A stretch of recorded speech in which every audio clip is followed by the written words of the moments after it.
Hello everyone, welcome to এডুসেল ভাব। তোমাদের সকলকে এডুসেল ভাবে স্বাগত। আজ আমরা অষ্টম শ্রেণী ইংরাজির পঞ্চম স্কুলটি করব। তাহলে চলো শুরু করা যাক। তোমাদের এখানে প্রথমে রিডিং সিনটা দেওয়া রয়েছে। এই গল্পটা আশা করি তোমরা সবাই পড়বে। তারপর আমি তোমাদেরকে এই কোশ্চেনগুলো করাবো। ঠিক আছে, তোমরা সবাই গল্পটা একবার পড়ে নেবে। আমি তোমাদেরকে সোজা ডাইরেক্ট প্রশ্নগুলো করাচ্ছি। ঠিক আছে, প্রথমে কী বলেছে দেখো, choose the correct answer from the given alternatives থেকে অ্যান্সার চুজ করতে পেরেছি। The boys mother was thankful to, ছেলেটির মা থ্যাঙ্কফুল ছিল কার কাছে? ক্লাউডসের কাছে, অলমাইটির কাছে, না হার সন তার ছেলের কাছে, না নেচার প্রকৃতির কাছে? কার কাছে ছিল থ্যাঙ্কফুল? না অলমাইটির কাছে থ্যাঙ্কফুল ছিল। এই যে এখানে লেখা আছে Ammaji was saying that was a good shower, thank God. কার কাছে? না ভগবানের কাছে, অর্থাৎ অলমাইটি। নেক্সট কি বলেছে, it is rained when the boy, যখন বৃষ্টি হয়েছিল, হোয়েন দ্য বয় যখন বালকটা কোথায় ছিল? বালকটা ছিল ওয়াজ ইন দ্য হাউস, বাড়ির মধ্যে ছিল, ওয়াজ স্লিপিং ঘুমাচ্ছিল, না রিচড হোম বাড়ি পৌঁছেছিল, না ওয়াজ অ্যাওয়ে ফ্রম হোম সে তো এসে দেখেছিল। সে তো এই যে হোয়েন উই গট হোম, আমি যখন বাড়ি এসেছি, সে যখন বাড়ি এসেছিল, he saw the rain had change everything, কি না বৃষ্টি সমস্ত কিছু পাল্টে দিয়েছে। তাহলে আমাদের এখানে সঠিক উত্তর কী হয়ে যাবে? আমাদের এখানে সঠিক উত্তর হবে ওয়াজ অ্যাওয়ে ফ্রম দ্য হোম, সে বাড়ি থেকে দূরে ছিল। নেক্সট প্রশ্ন কি বলেছে, নিয়ারিং দ্য ভিলেজ, গ্রামের কাছে, দ্য বয় ডিসকভার বালকটি খুঁজে পেল, the roads to be discover রাস্তাটা কী ছিল? ড্রেঞ্চ কথার অর্থ হলো ভিজা, ওয়েদার্ড ড্রাই মানে শুকনো, ফ্রেইল। তাহলে আমাদের এখানে সঠিক উত্তর কী হয়ে যাবে? ড্রেঞ্চ। এখানে ড্রেঞ্চ কথার অর্থ হলো ওয়েট, এখানে ওয়েট দিয়েছে। এ দেখো, as he near the village he saw the roads were, কি দ্য রোডস ওয়ার ওয়েট, রাস্তাটা ছিল কি না রাস্তাটা ছিল ভিজা। তারপরে আচ্ছা, আমাদের এখানে দেখো নেক্সট প্রশ্ন কি বলেছে, the thing that was scrambled the jamun tree was, কী করেছিল? সেটা কে করেছিল? তার আমাদের সঠিক উত্তর হয়ে যাবে রেইন। বুঝতে পেরেছ?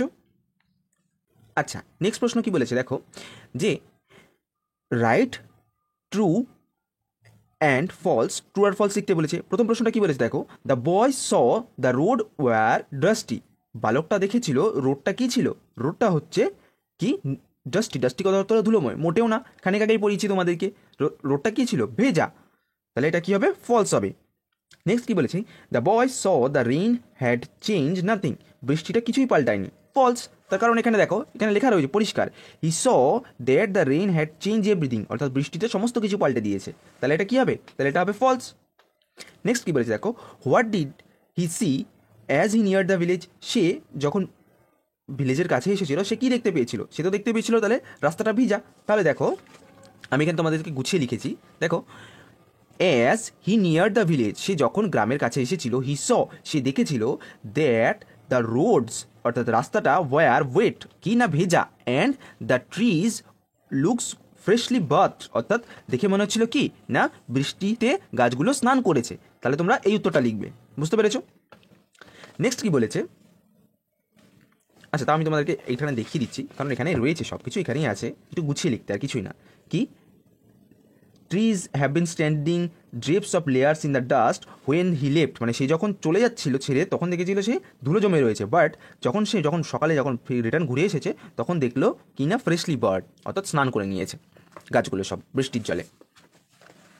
তারপর নেক্সট প্রশ্ন কি বলেছে দেখো, how did the jamun tree in the court yard look, jamun tree এর কোর্ট ইয়ার্ডটা কেমন দেখতে লাগছিল?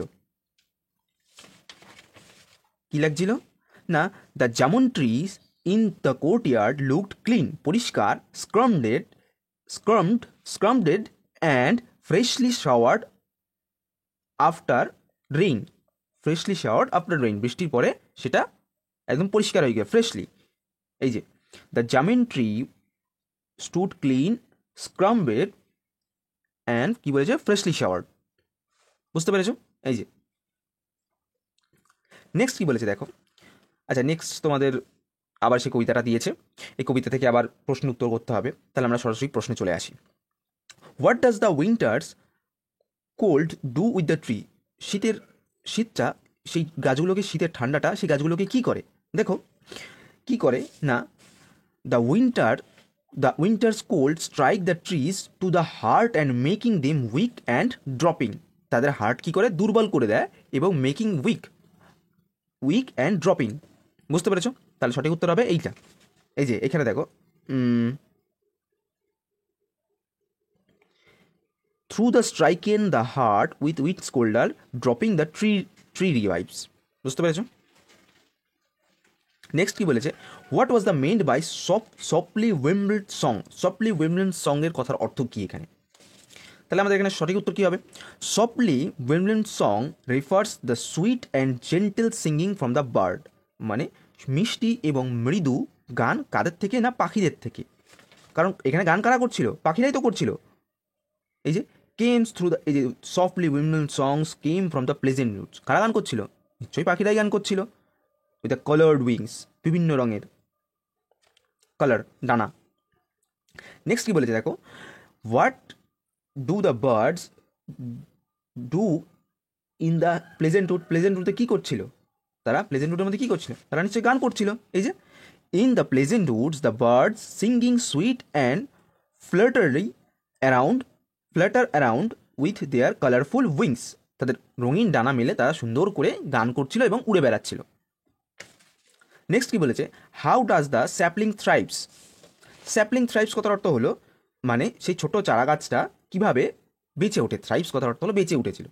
তাহলে দেখো আমি লিখেছি এখানে, the sapling thrives by drawing sustain from the loosen mount from the earth. Sustain কথার অর্থ হলো যেসব খাদ্য আর কি, মানে গাছ চারা গাছ কী করে মাটি থেকে তো খাদ্য নেই। এই যে sustain from the loosen mount from the আর্থ, মাটি থেকে কী নিচ্ছিল? পৃথিবীর মাটি থেকে না সে পুষ্টি নিচ্ছিল, খাবার নিচ্ছিল। নেক্সট কি বলেছে দেখো, আচ্ছা একটা আনসিন দিয়েছে এখানে, যে একটা হিমা দাস কি ছিল? একটা ইন্ডিয়ান স্প্রিন্টার ছিল। কোথাকার স্টেটের? না আসাম স্টেটের। সে ছিল ফার্স্ট ইন্ডিয়ান উমেন যে গোল্ড জিতেছিল কত? 400 মিটারের, and sprint the final range, অর্থাৎ দৌড় ছিল 400 মিটার দৌড়ে। And world junior athletics champion কোথায় হয়েছিল? না 2018 সালে ইন ফিনল্যান্ড। কোথায়? না ফিনল্যান্ডে হয়েছিল। আমাদের এখান থেকে এটাকে পূরণ করতে হবে। তাহলে হিমা দাস ওয়াজ কি ছিল? হিমা দাস ওয়াজ অ্যান কি ইন্ডিয়ান স্প্রিন্টার। যে Hima Das was an Indian sprinter. He was came from, সে এসেছিল কোথা থেকে? He came from the state of Assam, the state of Assam. Next কি বলেছে দেখো, হিমা দাস জিতেছিল কি? Win gold medal. তাহলে কি পেয়েছিল? না গোল্ড মেডেল, একটা সোনার মেডেল পেয়েছিল। ওয়ার্ল্ড জুনিয়র অ্যাথলেটিক্স চ্যাম্পিয়ন্স 2018 অর্থাৎ 2018-তে ওয়াজ হেল্ড, কোথায় হয়েছিল? ফিনল্যান্ডে। এই যে কোথায় হয়েছিল? না ফিনল্যান্ডে হয়েছিল। নেক্সট গ্রামার আর ভোকাবুলারি বলেছে। গ্রামার আর ভোকাবুলারি, আন্ডারলাইন দ্য ইনফিনিটিভস করতে বলেছে। তোমাদের ইনফিনিটিভসের একটা নিয়ম বলে দিই। তোমাদের ইনফিনিটিভস নিয়মের মধ্যে সবথেকে সোজা জিনিস হচ্ছে কি বলো তো? ইনফিনিটিভস মানে হচ্ছে টু, মানে টু দিয়ে পরের ওয়ার্ড যেটা থাকবে, টু এর সাথে যে ওয়ার্ডটা থাকবে সেটাই হবে তার ইনফিনিটিভ ওয়ার্ড। তাহলে এখানকার মধ্যে she likes to draw pictures, এটা হচ্ছে ইনফিনিটিভ ওয়ার্ড এখানকার মধ্যে। তারপরটা কি বলেছে, রাজা is not afraid to speak the truth, এটা ট্রুথ। এই যে টু এর সাথে যে ওয়ার্ডটা থাকবে সেই টু নিয়ে তার সমেত হবে ইনফিনিটিভস। বুঝতে পেরেছো? এটা মনে রাখার সব থেকে সোজা নিয়ম। নেক্সট কি বলেছে, অ্যান্টোনিম লিখতে বলেছে গিভেন বক্স থেকে। এখানে বক্স থেকে কি বলেছে, সাফিক্স প্রিফিক্স অ্যাড করতে হবে। প্রিফিক্স অ্যাড করে তাহলে ইম্পসিবল কি হবে? পসিবল হবে ইম্পসিবল। এই পসিবল ওয়ার্ডটার অপোজিট ওয়ার্ড কি হবে? ইম্পসিবল। আর রিজনেবল কি হবে? রিজনেবল হবে আনরিজনেবল। মানে রিজনেবল মানে কারণ, আনরিজনেবল মানে কোনো কারণ ছাড়াই। আর পসিবল মানে কি? সম্ভাব্য। ইম্পসিবল মানে কি? অসম্ভাব্য, মানে যেটা হবে না। নেক্সট কি বলেছে, ডিরেক্ট ওয়ার্ড ডুয়ার্স ডাইরেক্টেড করতে বলেছে। আই সিক, এই সিককে কি বলেছে? ভার্ব দিয়ে, প্রপার ভার্ব দিয়ে তোমাকে পূরণ করতে হবে। সিক কি হবে? Seek সোর্টেড।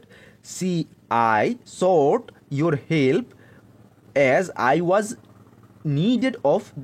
Needed of it then. তাহলে ওয়াজ আছে, যেহেতু ওয়াজ আছে তাহলে এখানে কি হবে? আই সোর্টেড। বুঝতে পেরেছো? এখানে হবে আই সোর্টেড হবে, সিকের V2 ফর্ম সোর্টেড হবে। নেক্সট কি বলেছে দেখো, the Shatabdi express is one of the fastest train in India. মানে শতাব্দী এক্সপ্রেস হচ্ছে ভারতের মধ্যে একটা দ্রুতগামী ট্রেন। তাহলে এটাকে কি বলেছে? পজিটিভ ডিগ্রি দিয়ে রিরাইট করতে বলেছে। পজিটিভ ডিগ্রি দিয়ে আমরা এটাকে রিরাইট করবো। তাহলে পজিটিভ ডিগ্রি রিরাইট করলে কি হবে দেখো, the Shatabdi express is an fast as any other train in India. কোথায়? না দ্রুত কিন্তু অন্য কোনো ট্রেনের তুলনায়। বুঝতে পেরেছো?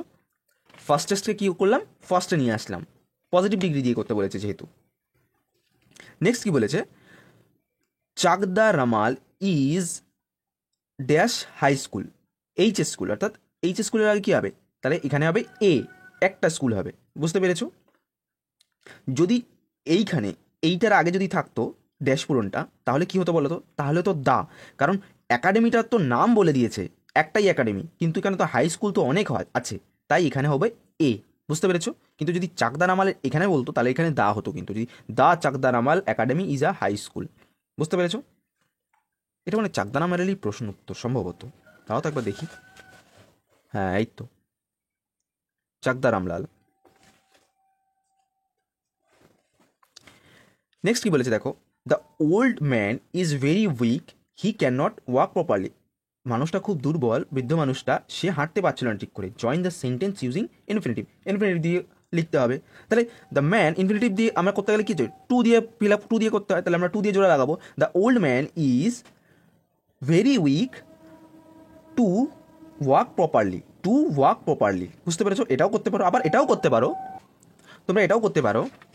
The old man is too weak, T double O, too weak to walk properly. বৃদ্ধ মানুষটা এতই দুর্বল যে সে ঠিক করে কি হাঁটতে পারছে না। বুঝলা? এটাকেই জোড়া লাগানো হয়েছে। The old man is too weak, বৃদ্ধ মানুষটা খুবই দুর্বল, টু ওয়াক প্রপারলি, হাঁটার জন্য খুবই দুর্বল। তাহলে এই যে এখানে তোমরা দেখতে পাচ্ছ, এখানে টু এর জায়গায় যদি তোমরা এই জায়গাটা যদি তোমরা ভেরিও লেখো কোনো সমস্যা নেই, এই জায়গাটা যদি তোমরা ভেরিও লেখো কোনো সমস্যা নেই। বুঝতে পেরেছো? ভেরিও লেখা যায়, এই দুটোর মধ্যে যে কোনো একটা লিখলেই হবে। তারপর নেক্সট দেখো কি বলেছে, রাইটিং স্কিল করতে বলেছে। রাইটিং স্কিল আছে ইওর ফেভারিট সাবজেক্ট। তোমাদেরকে আমি এটা স্লাইডের মধ্যে দেখাবো, কোনো অসুবিধা নেই। তো আমি একবার বলে দিচ্ছি যে কি তোমার একটা সাবজেক্টের নাম লিখতে বলে, তুমি এটাকে কীভাবে এনজয় করো, সেই বিষয়টাকে কীভাবে এনজয় করো, how it's different from the other subject, অন্যান্য সাবজেক্টের তুলনায় সেটা কীভাবে আলাদা, how it is heightens your knowledge, সেটা তোমার কীভাবে জ্ঞানকে হাইলাইট করে, হাইলাইট করে উজ্জ্বল করা। আর কী বলে, write a 3 sentence about reindeer, reindeer সম্পর্কে 3টে বাক্য লিখতে হবে। তাহলে চলো আমরা এই জিনিসটা স্লাইডের মধ্যে করে নিই।